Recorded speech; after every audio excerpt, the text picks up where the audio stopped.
nous accorder ce tête-à-tête. Ça me fait plaisir. Vous avez reçu un appel de la Sûreté du Québec hier, vous informant que la fuite de renseignements chez Desjardins avait pris une ampleur insoupçonnée.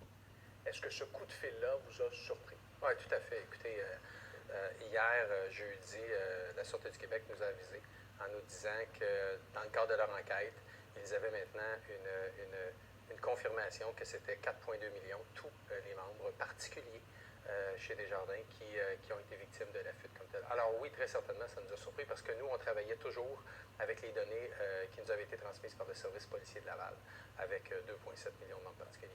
Est-ce que les enquêteurs de la Sûreté du Québec vous ont donné des détails sur les éléments de preuve, sur ces nouveaux développements? Non, absolument pas. Aucune information.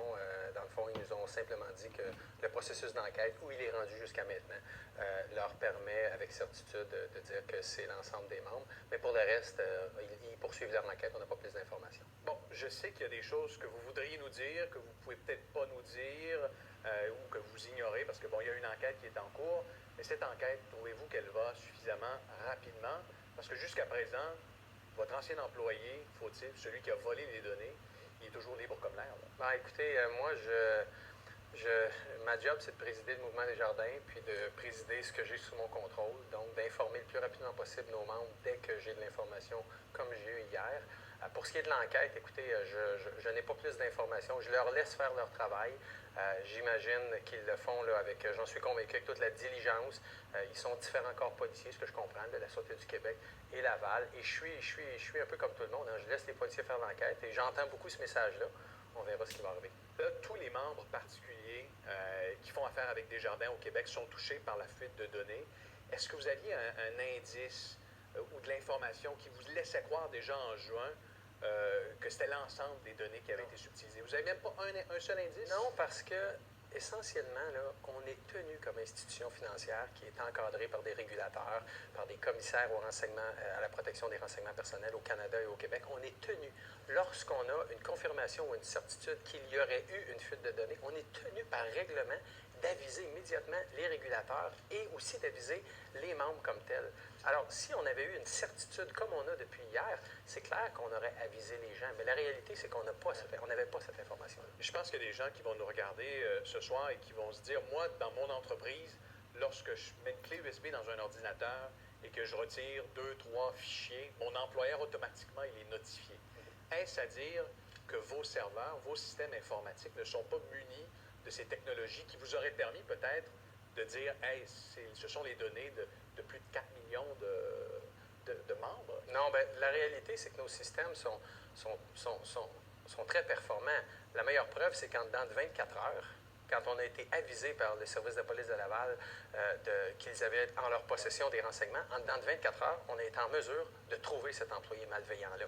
Donc, nos systèmes sont capables d'avoir des informations journalières, sont capables de retracer des transactions. Ici, dans ce dossier-ci, la réalité, c'est que cet employé malveillant-là, son travail était de manipuler des données, était de travailler avec des données. Et je le rappelle, il a utilisé un stratagème où il a... comment je dirais ça, il a dans le fond usé un peu auprès de ses collègues employés, toujours seul. La confirmation qu'on a, c'est que cet employé-là est toujours seul, mais il a été chercher de l'information avec ses collègues. Et je le rappelle, là, la fraude interne, c'est la fraude la plus difficile à détecter dans une entreprise. Vous le dites, c'est la fraude la plus difficile à détecter. Est-ce que vous avez resserré les mesures de sécurité à l'interne? Parce que en mai dernier, vous auriez déployé ce qu'on appelle le projet blanc. C'est ce que révélait l'émission JE il y a 3 semaines, justement pour resserrer les accès aux données que vous jugez névralgiques, confidentielles, très sensibles. Donc, vous avez déployé des mesures supplémentaires. Ben, écoutez, dans le fond, Desjardins investit 70 millions de dollars par année en mesures de sécurité. À tous les mois, à toutes les semaines, à chaque année, on a un plan d'affaires pour savoir quelles mesures de sécurité on va déployer. On est en contact avec l'ensemble de l'industrie pour toujours savoir quelles sont les dernières techniques des personnes malhonnêtes ou des fraudeurs. Alors, on déploie régulièrement. Donc, il s'en est déployé en mai, il s'en est déployé en juin, il s'en est déployé en août, il va s'en déployer en décembre, il va s'en déployer en 2020. Donc, pour nous, ça fait partie de notre travail régulier de toujours déployer les meilleures mesures de sécurité face à ce qu'on comprend dans l'industrie. La question que se pose probablement une forte proportion des 4 200 000 membres de Desjardins aujourd'hui, est-ce que des mesures de sécurité supplémentaires auraient pu prévenir cette situation-là l'an dernier lorsqu'il y a eu ce vol de renseignement? Écoutez, je le répète, là. Est-ce que vous auriez pu en faire plus en amont? Écoutez, j'ai entendu ces questions-là de la part des gens. Je répète deux choses. La fraude des renseignements personnels, c'est une fraude interne. C'est la fraude la plus difficile à trouver. Desjardins, je le répète, investit beaucoup, beaucoup d'argent. Mais on peut la prévenir. On peut la prévenir, puis c'est ce qu'on fait, là. On prévient régulièrement par des mesures de sécurité qu'on met de l'avant par rapport aux cyberattaques, par rapport à l'hameçonnage, par rapport à des tentatives de gens. Donc, on est très, très proactif. L'enjeu qu'on a, c'est que de la fraude interne d'un employé malveillant, là, on le sait maintenant, c'est qui?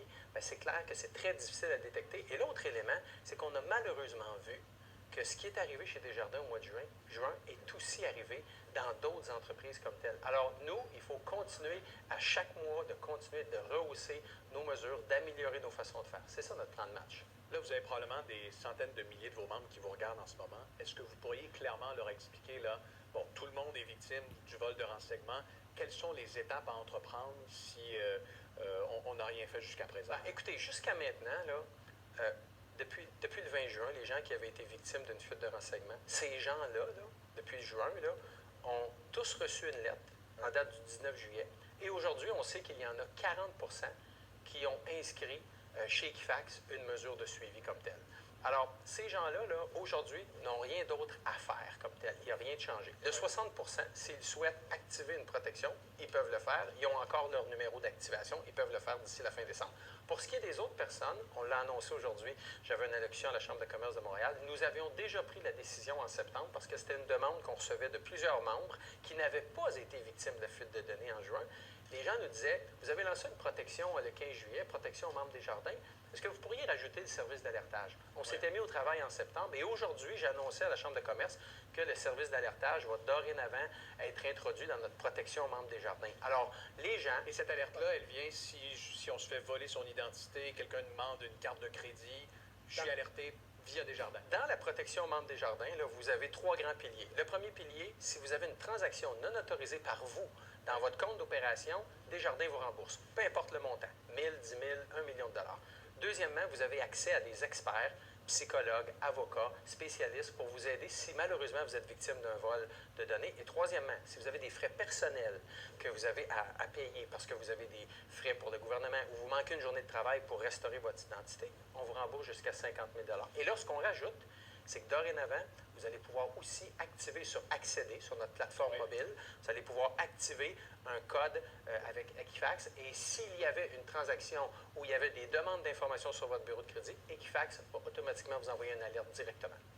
Dites-moi, vous êtes en gestion de crise depuis plus de 4 mois maintenant. Est-ce que tout ça a eu un impact sur le membership? Est-ce que, par exemple, Desjardins a vu des milliers de membres quitter l'institution pour aller ailleurs? La réponse, c'est non. Depuis le début de l'année, nous sommes en croissance de membership de 35 000 nouveaux membres. Les membres qui sont arrivés, certains membres qui quittent ou qui sont décédés, là, ou des situations comme telles. Et depuis juin, depuis le 20 juin, c'est une croissance de 13 000 nouveaux membres chez Desjardins. Donc, sûrement? Écoutez, c'est une bonne question. C'est la même croissance que l'an dernier? Oui, exactement. Il n'y a pas de changement sur la croissance. Les gens sont fidèles. Je crois que les gens sont fidèles et je crois que les gens ont vu que le 20 juin, on a annoncé, on a été transparent.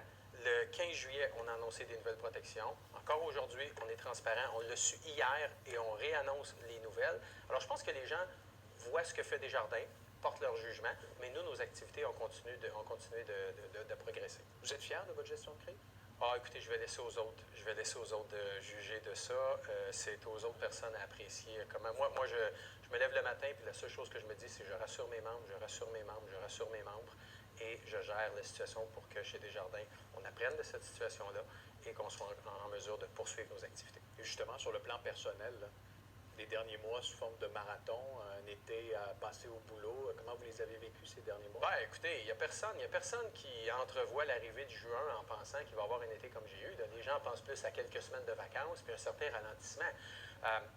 Par contre, ce qui est extrêmement motivant, c'est j'ai rapidement senti de la part de nos 45 000 employés, de nos 3 000 administrateurs de caisse, une solidarité extraordinaire. Les gens sur le terrain, là, dans les différents milieux du Québec, là, se sont vraiment mis en action pour rassurer nos membres, aller dans les résidences pour personnes âgées, ont pris le temps dans les activités familiales, dans les activités de loisirs, de rassurer les gens.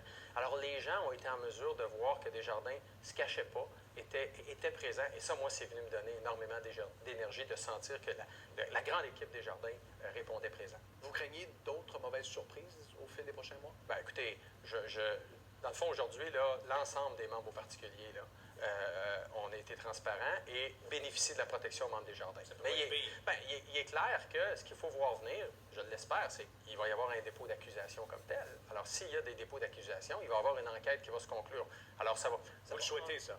Bien, écoutez, moi, je pense qu'il y a quelqu'un là, chez Desjardins là, qui a posé des gestes illégaux, qui a trahi notre organisation et selon moi, bien, il y a une enquête en cours, puis s'il y a des conséquences à y avoir, il doit y en avoir. Là.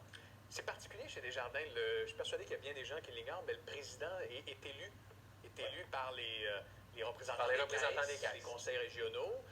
Là, votre premier mandat tire à sa fin dans quelques mois et il y aura un processus où vous devrez peut-être vous représenter. Ma question est la suivante. Est-ce que vous avez l'intention, Guy Cormier, de briguer un second mandat à la tête du mouvement Desjardins? Bien, écoutez, le processus, vous le dites bien dans votre question, c'est un processus qui est électif pour des mandats de 4 ans.